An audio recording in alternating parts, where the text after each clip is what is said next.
Telangana MLC ఎన్నికలు BJP రాష్ట్ర పెద్దలకు సవాల్గా మారాయా? అధ్యక్ష పోటీలో ఉన్న నాయకులు ప్రతిష్టాత్మకంగా తీసుకున్నారా? ఉత్తర తెలంగాణలో బలమైన పార్టీగా ముద్ర వేసేందుకు ఇది సరైన సమయమని భావిస్తున్నారా అంటే కమలం కేడర్ నుంచి అవుననే సమాధానాలు వినిపిస్తున్నాయి. అందుకే సొంత పార్టీ ఎమ్మెల్యేను సమన్వయం చేసుకుంటూ ఎంపీలు ఎన్నికల ప్రచారాన్ని ఉధృతం చేస్తున్నారట. నిజంగా ఇదంతా పార్టీ బలోపేతం కోసమా లేక నాయకులు ఆధిపత్యమా? పార్టీలో అంతర్గతంగా జరుగుతున్న చర్చ ఏమిటి? Watch the story.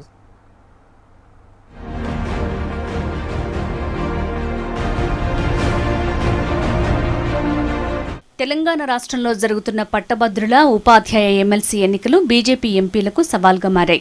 ఉమ్మడి మెదక్, కరీంనగర్, నిజామాబాద్, ఆదిలాబాద్ జిల్లాల గ్రాడ్యుయేట్స్, టీచర్స్ నియోజకవర్గానికి ఈ నెల 27న ఎన్నికలు జరగనున్నాయి. ఈ రెండు ఎమ్మెల్సీ స్థానాలు కేంద్ర మంత్రి బండి సంజయ్తో పాటు ఎంపీలు ధర్మపురి అరవింద్, రఘునందన్ రావు, నగేష్ల పార్లమెంట్ పరిధిలో ఉన్నాయి. వీరితో పాటు 7 ఎమ్మెల్యేలు కూడా ఇదే ప్రాంతం నుంచి ఎన్నిక కావటం విశేషం. దీంతో వారికి ఎన్నికలు ఎంతో ప్రతిష్టాత్మకంగా మారాయి.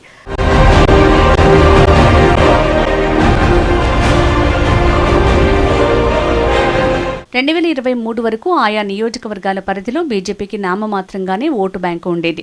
కానీ అసెంబ్లీ, పార్లమెంటు ఎన్నికల్లో బీజేపీ అనూహ్యంగా పుంజుకుంది. ప్రత్యర్థులు ఆశ్చర్యపోయేలా ఉత్తర తెలంగాణ ప్రాంతంలో ఎమ్మెల్యే, ఎంపీ సీట్లను గెలుచుకుంది. ఇక్కడ ఓటు బ్యాంకుతో పాటు సీట్లను సైతం పెంచుకుంది. ప్రస్తుత ఎమ్మెల్సీ ఎన్నికలు మొత్తం 4 ఉమ్మడి జిల్లాల పరిధిలోని దాదాపు 45 అసెంబ్లీ సెగ్మెంట్లకు విస్తరించి ఉంది. శాసనసభ ఎన్నికల్లో ఉమ్మడి నిజామాబాద్లో 3, ఉమ్మడి ఆదిలాబాద్లో 4 స్థానాల్లో బీజేపీ అభ్యర్థులు విజయకేతనం ఎగురవేశారు. మరో 18 నియోజకవర్గాల్లో 2వ స్థానంలోనూ, మరికొన్ని చోట్ల 3వ స్థానంలో బీజేపీ అభ్యర్థులు నిలిచారు. ఇందులో పెద్దపల్లి తప్ప కరీంనగర్, మెదక్, నిజామాబాద్, ఆదిలాబాద్ లోక్సభ స్థానాల్లో ఆ పార్టీ అభ్యర్థులే ఎంపీలుగా విజయం సాధించారు. ఇలా ఉమ్మడి 4 జిల్లాల్లో బీజేపీకి ఓటు బ్యాంకు పెరిగింది. దీంతో పార్టీ నాయకత్వం 2 ఎమ్మెల్సీ ఎన్నికలపై సీరియస్గా ఫోకస్ పెట్టింది.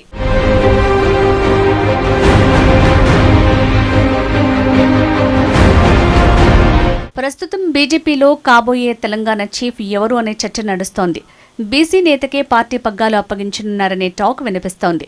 బీసీ లీడర్లైన Malkajgiri MP Etela Rajender, Nizamabad MP Arvind, Karimnagar MP Bandi Sanjay పేర్లు రేసులో ముందు వరుసలో ఉన్నాయి. ఇందులో ఆల్రెడీ బండి సంజయ్ ఒక టర్మ్ అధ్యక్షుడిగా బాధ్యతలు నిర్వహించారు. ఆయన హయాంలోనే తెలంగాణలో బీజేపీ బాగా పుంజుకోవడానికి దోహదం చేసింది. ప్రత్యర్థి పార్టీలపై దూకుడుగా వెళ్లే మనస్తత్వం బండి సంజయ్కి ప్రధాన అస్త్రం.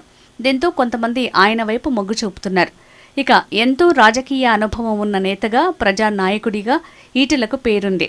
మరో యువనేత అరవింద్ పేరు కూడా చీఫ్ రేస్లో ప్రధానంగా వినిపిస్తోంది. ఏకంగా కేసీఆర్ కూతురు కవితను ఓడించడం, తనదైన వాక్చాతుర్యంతో ప్రత్యర్థులను డిఫెన్స్లో పడేయగల నేర్పు అరవింద్ది. అయితే ఇప్పుడు జరిగే ఎమ్మెల్సీ స్థానాలు బండి సంజయ్, అరవింద్ నేతృత్వం వహిస్తున్న పార్లమెంటు పరిధిలో జరుగుతుండటంతో వారికిది మంచి అవకాశంగా మారిందట. ఎమ్మెల్సీ ఎన్నికల్లో బీజేపీ అభ్యర్థుల్ని గెలిపించి వ్యక్తిగతంగా తమ సత్తా ఏంటో నిరూపించుకోవాలని చూస్తున్నారట ఈ నేతలు. 2 ఎమ్మెల్సీ స్థానాలను ఖాతాలో వేసుకుని బీజేపీ క్యాడర్లో మరింత జోష్ తీసుకురావాలని చూస్తున్నారు. యువత మద్దతు తమకు ఉందని నిరూపించాలని చూస్తున్నాయి.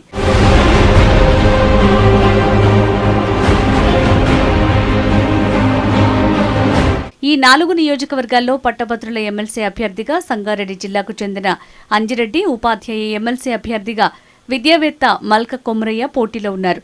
బీఆర్ఎస్ పార్టీ ఇక్కడ పోటీ చేయటం లేదు. అధికార కాంగ్రెస్ పార్టీ మాత్రం కేవలం పట్టభద్రుల ఎమ్మెల్సీ అభ్యర్థిగా నరేందర్ రెడ్డిని పోటీలో పెట్టింది. దీంతో బీజేపీ, కాంగ్రెస్ అభ్యర్థుల మధ్య పోటీ నెలకొంది.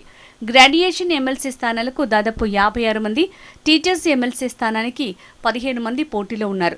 అయితే బీఆర్ఎస్ పోటీ చేయకపోవడంతో ఆ పార్టీ ఓటు బ్యాంకు ఎవరి వైపు మళ్లుతుంది అనేది ఆసక్తికరంగా మారింది.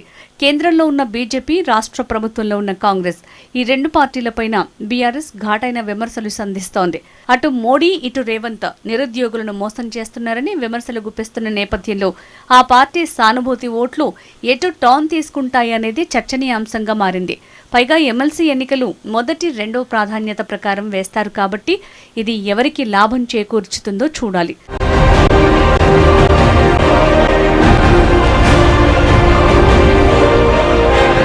మరోవైపు స్వతంత్ర అభ్యర్థులు ప్రభుత్వ వ్యతిరేక ఓటును చీలిస్తే ఆ ప్రభావం బీజేపీ అభ్యర్థిపై పడే అవకాశం ఉంది. దీంతో బీజేపీ పెద్దలు వ్యతిరేక ఓటు చీలకుండా ఉండేందుకు చర్యలు తీసుకుంటున్నారట. ఒకవేళ ఓట్లు చీలితే మాత్రం ఇక్కడ బీజేపీ అభ్యర్థి గెలుపు అంత సులువు కాదని రాజకీయ విశ్లేషకులు చెప్తున్నారు. స్వతంత్ర అభ్యర్థులు ఎక్కువ సంఖ్యలో పోటీ చేయటం వల్ల ఎవరికి మైనస్ ఎవరికి ప్లస్ అవుతుందనేది 27 తర్వాత తేలనుంది.